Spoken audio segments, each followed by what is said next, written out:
बिल्कुल absolutely prime minister Modi का stand बिल्कुल क्लियर है और हमारे मिस्त्री साहब ने एब्सोल्युटली करेक्ट बोला है। एससीओ की जो मीटिंग है ये दुनिया की नजरों में माइक्रोस्कोप में पूरा आ गई है। प्राइम मिनिस्टर मोदी जो कह रहे हैं वो कह रहे हैं हमें पीसफुल नेगोशिएशंस करना मंजूर है। हम दोनों लीडिंग नेशंस हैं, साउथ कंट्रीज़ के सबसे पॉपुलस कंट्रीज़ हैं।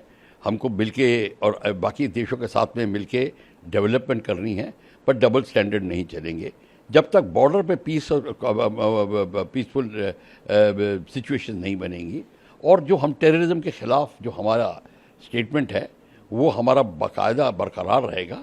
जब तक वो चीज़ नहीं होगी तब तक बड़ा मुश्किल हो जाएगा कि ये आपस में वार्तालाप करना कि सब करना, क्योंकि उन्होंने कहा था कि देखिए सबसे पहली रिक्वायरमेंट है सिक्योरिटी। सिक्योरिटी डेवलप करता है आपकी कनेक्टिविटी को, आपको अपॉर्चुनिटी देता है और आप कनेक्टिविटी SCO उन्होंने एक्रोनिम बड़ा अच्छी तरह बनाया है। ये जो चीज़ है ये बहुत ज़रूरी है। उन्होंने प्राइम मिनिस्टर मोदी ने कहा कि जब तक आप इस बात को मानेंगे नहीं, और आपको पता है स्टेटमेंट है, पुरानी कहावत भी है कि strong fences make good neighbours. तो जब तक हमारी फेंसेस स्ट्रॉन्ग नहीं होंगी, लाइंस डिमार्केट नहीं होंगी, लोगों को पता नहीं होगा, तब तक गुड नेबर हम बन नहीं सकते। हालांकि हमें कोऑपरेशन में कोई चिंता नहीं है। अब joint industrial development, joint tourism, joint space, joint cyber, joint fighting against crime, against terrorism, सारा कुछ हमें करना है। बट हमारे बॉर्डर सिचुएशन क्लियर होनी चाहिए। हम दोनों तब टैंगो हो सकता है ड्रैगन और एलिफेंट के बीच में। सर, इसके अलावा प्रेसिडेंट है, उन्होंने भी बोला है कि we should carry forward the Shanghai spirit in a world fraught from the challenges. इस पर आपका क्या कहना है? नहीं, चाइनीज़ बिल्कुल ठीक कह रहे हैं कि हमको शंघाई कोऑपरेशन SCO की स्पिरिट को आगे ले जाना है, जॉइंटली सब कुछ करना है। वो सबको ठीक कह रहे हैं, पर वो नहीं कह रहे जो हम सुनना चाहते हैं। क्वेश्चन ये है, देखिए ऐसा है, इसमें इधर उधर की बात करने की कोई ज़रूरत नहीं है। जब तक आपका बॉर्डर सिक्योर नहीं होगा, नहीं तो 1962 का रिपीट हो जाएगा। आप यहाँ पे हिंदी चीनी भाई भाई करते रहेंगे, उछलते कूदते रहेंगे, वहाँ पे आपके घर के अंदर घुस के 48,000 स्क्वायर किलोमीटर पे बैठा हुआ है वो। और अभी भी क्या उसका मतलब, अब तो हमें बात करनी है, हमें अक्साई चीन की बात करनी चाहिए कि अक्साई चीन का क्या, आप क्या बारे में क्या चिंतन करते हैं, हमको वो बात पूछनी चाहिए। वो ठीक है, ये SCO का हुआ, मीटिंग बड़ी अच्छी हुई, हम बड़े खुश हैं, कौन खुश नहीं है। पर असलियत तो ये है, पहला स्टेप ही नहीं है, हॉप स्टेप एंड जंप में पहले हॉप तो लीजिए, फिर बाद में स्टेप एंड जंप आएगा। तो ये बिल्कुल एब्सोल्युटली प्राइम मिनिस्टर मोदी का स्टैंड बिल्कुल क्लियर है और हमारे मिस्त्री साहब ने एब्सोल्युटली करेक्ट बोला है उनको। हालांकि जी ने और उनके शी कुई जो उनके जो हेड है स्पेशल बॉडी के, उन्होंने सारा ये मिलके जी की स्टेटमेंट को दोहराया। बड़ी अच्छी, मीठे में सुनने में बड़ी मीठी लगती हैं, बहुत अच्छा है।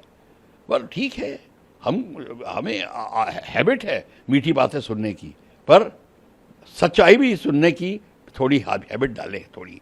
और सच्चाई ये है, जब तक बॉर्डर के ऊपर शांति नहीं बनेगी, जब तक आप हमारा लैंड क्लेम करने के बंद नहीं करेंगे, जब तक अरुणाचल और लद्दाख से लेकर अरुणाचल में प्रॉब्लम सॉल्व नहीं होगी, मैं आपको लिख के देता हूँ, कुछ नहीं होगा।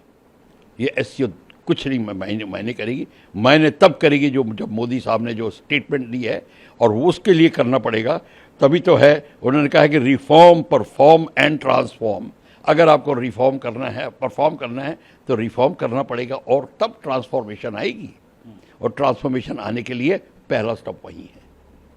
तो देखिए, सारा कुछ पहला स्टेप आता है अक्साई चीन और गलवान को लेके, फिर आगे की बातें होती हैं। हम साउथ चाइना सी में पीस ला सकते हैं, हम उनको ताइवान की प्रॉब्लम में उनके साथ में सहानुभूति कर सकते हैं, उसमें सजेशन दे सकते हैं। फिलीपीन के जो आइलैंड ले रहे हैं उनके उसमें हम बीच बचाव कर सकते हैं। ये सारा कुछ कर सकते हैं, पर प्रॉब्लम वहाँ पे है, तो वो उसको इधर उधर। और देखिए, अभी चंद दिन पहले हम एक कॉन्फ्रेंस में थे जिसमें चाइनीज़ एम्बेसडर दिल्ली में बैठे हैं, उनकी बात थी, हमने वो यही पॉइंट रेस किया। चाइना अब अपना China Pakistan economic corridor Afghanistan के साथ बनाना चाहता है। हमने सीधी बात पूछी, तो क्या भारत अब अपना रवैया चाइना पे चेंज करेगा? चाइना पाकिस्तान इकोनॉमिक कॉरिडोर को ज्वाइन करेगा, BRI प्रोजेक्ट्स में भाग लेगा। सीधी बात है, जो बात सीधी होती है उसको सीधा ही करना चाहिए।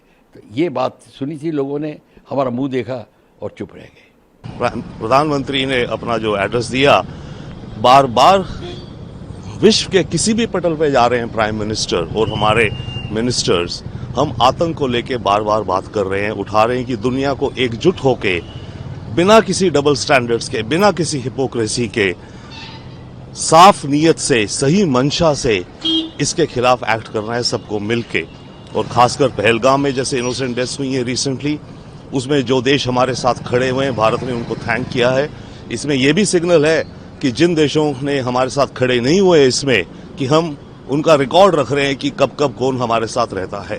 भारत हमेशा अपना आभार व्यक्त करता है जो देश हमारे साथ खड़े होते हैं आतंक के मुद्दे को लेकर, पर उन देशों को यह भी याद रखना चाहिए कि आतंक केवल भारत को ही परेशान या वो नहीं करता, उन देशों को खुद भी खतरा है आतंक से और खुद भी वो पीड़ित होते हैं आतंक से।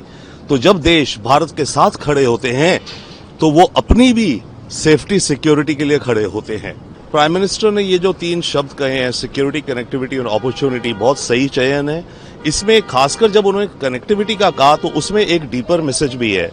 उन्होंने कहा कि हम कनेक्टिविटी जैसे Chabahar port, north south corridor का कर रहे हैं, पर कनेक्टिविटी ऐसी होनी चाहिए कि जो देशों की टेरिटोरियल इंटीग्रिटी को वायलेट ना करे।